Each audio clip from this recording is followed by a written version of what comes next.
there, welcome to a recent reads video. I am feeling inspired and motivated to try and bring back recent reads. I haven't done them in a while. I was trying to do like weekly wrap-ups a long time ago, but I am feeling more inspired and motivated recently, so I'm gonna start this with the recent reads, basically talk about what I've been reading for May. We are halfway through the month now somehow. And then I'm hoping that as I move forward, I, try to carve out some time to do like a weekly reads or something like that. Some kind of weekly video. I want to aim to have a video out every week. So we'll see how that goes. First things first though, book haul since my last video. I know in my last video I said I bought a lot of books because it was the LA Times Festival of Books in April and also Indie Bookstore Day in April. But stuff is coming out and there's just stuff is good, okay? So let's look at what I bought. I didn't buy these all in one batch, okay? It's half and half. So first, I bought The Red Winter by Cameron Sullivan. This was sold to me the way my friend Ashley described it. It is historical horror fantasy. Typically that would be so out of bounds of what I'd be interested in, but she said gay werewolves. There's a werewolf, a beast. It's queer. There's a warlock who has a demon bound to him. It is so good. I am halfway through. When I have had time to physically read, I sit down and I read like 70 to 100 pages every night. So I'm halfway through. I am loving it. This edition is like this fucking art. So this art on the cover is also like, dude, that is so good. I'm very, very, very happy reading this right now. The next thing I purchased, New Murderbot. I have to have New Murderbot. I have the whole series back here. You can't see it. This is Platform Decay. Came out this month. I still have not read System Collapse. I know, but I am going to sit down and read System Collapse and Platform Decay back to back. I'm very excited to do that. Next, I bought The Republic of Memory by Mahmud El-Sayed.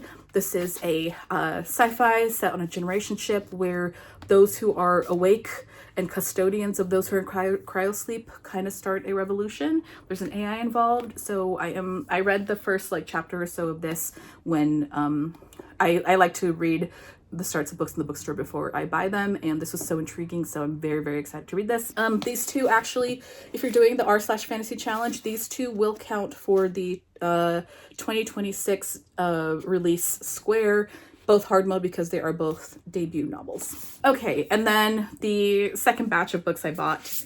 First, I shocked myself with this, so I grabbed Emily Wilde's Encyclopaedia of Faeries. I know this has been very popular. I know a lot of people have really liked it, but it never really seemed to like what I would like. But I just grabbed it off the shelf because it would fit for the Explorer Square in r/fantasy. So I figured why not just at least give it a try. Yeah, I really, really liked the voice and the writing in the first chapter that I read.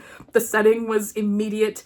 I got so much out of that first chapter and I was like, wow, okay, yes. So I bought it.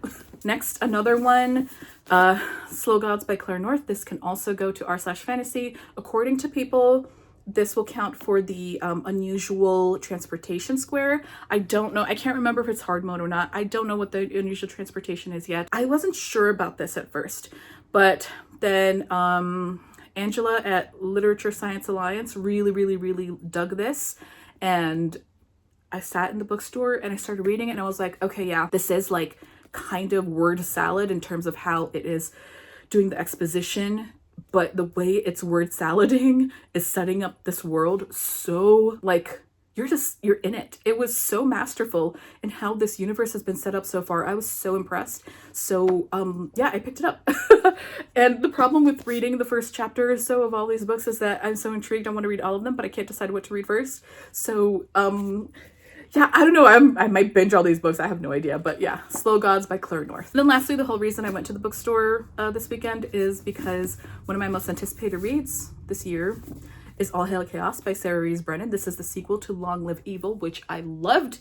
It's isekai fantasy where the main character, she is dying of cancer. She gets a chance to go into the world of this book series, and she is actually put into the body of the villainess in the first book. So she kind of embraces that and figures out how to survive. The end of the first book blew my mind. I was shocked at the end. I did not see it coming, so I'm very, very, very excited to read this. Okay, so that's the book haul. let's talk about what I'm reading. So like I said, I am reading The Red Winter by Cameron Sullivan. Loving it. I am still surprised at how much I'm liking it. Like, yes, I know people whose opinions I trust have said it, so I knew I would have some interest in it, but I am surprised at just how much I'm digging this. The humor is good. The character work is good. The setup is good. We are marching towards some kind of horrific, tragic ending. I don't know, but I'm so into it. I am so into it. So very, very, very happy with this right now. I'm also still reading, and this is a shock to me because I didn't think I would take this long for it, but I am still reading This Kingdom Will Not Kill Me by Ilona Andrews. This bookmark is, I'm almost done, but this bookmark is not indicative of where I am because I have been reading it mainly on audio. I read a bit more. I think I read a couple more chapters on audio as I was running around today. I am liking it, but I don't know. And like, Ilona Andrews plus isekai, like I fucking love an isekai. It should be just for me, but there's something about it that isn't quite hitting the way I want it to, and I'm gonna have to think about it. There was a little reveal that happened about halfway through that got me good, which I really, really, really liked in terms of like the way that the world is set up and the way Maggie is dealing with changing the timeline of this world. There was a reveal that was so good that I really, really, really liked and kind of shifted things. So that was really well done. But I thought I would get this and read it in like 2 days, but I haven't. And I don't know why, so I have to figure that out. But I'm still happy that I have it. I am also into This Inevitable Ruin by Matt Dinniman. This is Dungeon Crawler Carl number 7. I kept it off. I put it off because I wanted to wait for book 8 to come out. Book 8 is now out, so I started book 7. It's slow going. I'm still maybe like 14% in, but I just got to the part where Carl finds out, how do I say this without spoiling it? Carl finds out the addition of specific people and what these people mean to the story and to Carl. And that part got me so good. That's gonna be slow going. I'm reading that on my Kindle, so that's gonna be slow going. And what else am I reading? That's all I got. Quick recent reads. What else can I talk about? Movies. I saw Project Hail Mary. My husband and I loved it. We both read the book on audio when it first came out. We both absolutely loved it. We both loved the movie. 5 stars. What else have I watched? Movies. For some reason, I don't know why I picked it, but I watched Civil War. It came out a couple of years ago. This stars Kirsten Dunst, and I just want to say all the marketing for that movie did this movie a complete disservice.